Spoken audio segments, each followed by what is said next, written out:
इतने सालों की टीचिंग एक्सपीरियंस में इतना नालायक स्टूडेंट मैंने कभी नहीं देखा। जरा यहाँ देखो, सोनू पागल हो गए, इसे पागल खाने छोड़ा। तुम्हारी प्रॉब्लम क्या है? तो तुम्हारे नंबर आते हैं, मैं कोई और काम ठीक से करते हो। जब पूछते हैं कि प्रॉब्लम क्या है तो कहते हो आप समझोगे नहीं। इतना बड़ा हो गया पर हर जगह हमारी नाक कटवाता है। कब तक ऐसे भूत कमजोर हो? ऐ खुदा, इसे हमारे घर में ही पैदा करना था। What a loser. तुम्हारी प्रॉब्लम क्या है? तुम कभी खुश नहीं रह सकते, हमेशा शराब और मुंह बना के रहते हो। You are such an attention seeker. पागल हो गए, इसे पागल खाने छोड़ाओ। तुम्हारी प्रॉब्लम क्या है? समझदारी का कोई नामो निशान ही नहीं है। न तुम्हारे नंबर आते हैं, न कोई और काम ढंग से करते हो। हर जगह हमारी नाक कटवाते रहते हो। सर पर बोझ बन के रहोगे क्या? देवदास, लूजर, बेवकूफ, worthless, लूजर, नालायक, सर पर बोझ, idiot, worthless। Duffer. Stop please. क्या है ये सोनू? कितना जुल्म सहेगा तू? कब तक अपनी आवाज को दबाते रहोगे? क्या है ये? याद है सोनू, आखिरी बार तुमने खुद से तब बात कर ली थी जब तुमने 5th क्लास में मैथ का टेस्ट फेल किया था और पापा ने तुम्हें मारा था। उसके बाद ना तो कभी तूने खुद से बात की, ना ही किसी को बताया, ना कुछ जरूरी समझा। सोनू, दुनिया के हिसाब से चलते चलते तू खुद को भूल चुका है। हमारे हिसाब से नहीं चलेगा तो किसके हिसाब से चलेगा? इस दुनिया में रहना है तो हमारे हिसाब से ही चलना पड़ेगा। सोनू, तू अपनी आइडेंटिटी भूलता जा रहा है। याद है उस रोज जब टीचर ने तुम्हें समझाया था, क्या बोला था तूने उस टाइम? याद नहीं आ रहा है? अच्छा, ये याद नहीं, वो तो जरूर याद होगा जब पापा ने पूछा था इस साल मेरा बेटा समर वेकेशन में कौन सा क्लास ज्वाइन करेगा। अच्छा, ये भी याद नहीं आ रहा है? फिर ये तो याद ही होगा जब दोस्तों ने तुम्हें एक एक करके पूछा था कि आज रात पार्टी के लिए आएगा। क्या बोला था तूने सोनू?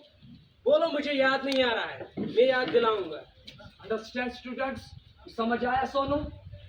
कहो ना सोनू, मुझे समझ नहीं आ रहा है। इस तरह अपनी आवाज मत दबा सोनू, तू बहुत पछताएगा।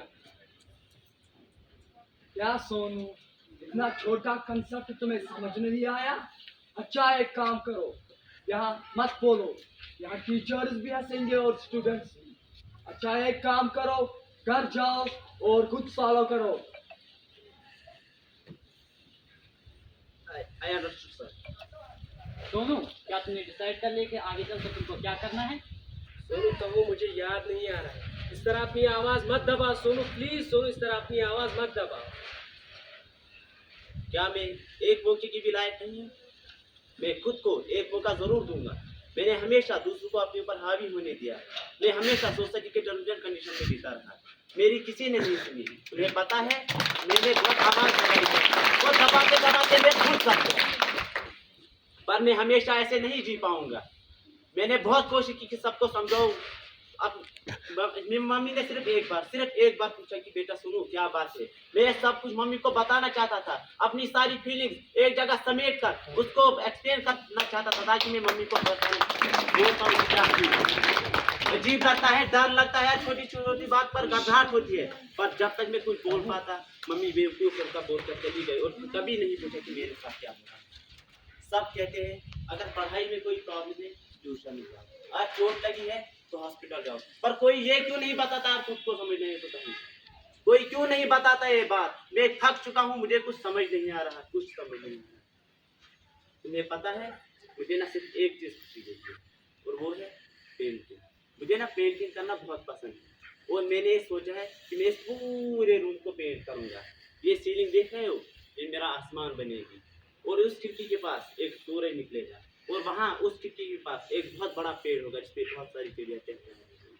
हाँ, अब मैं मम्मी को बोल के रहूंगा कि मुझे ये करने दे, कि मुझे एक कमरा पेंट करने दे, और यही है वो चीज जो मुझे खुशी देती है। I will give myself a chance to live and to live completely. Very good.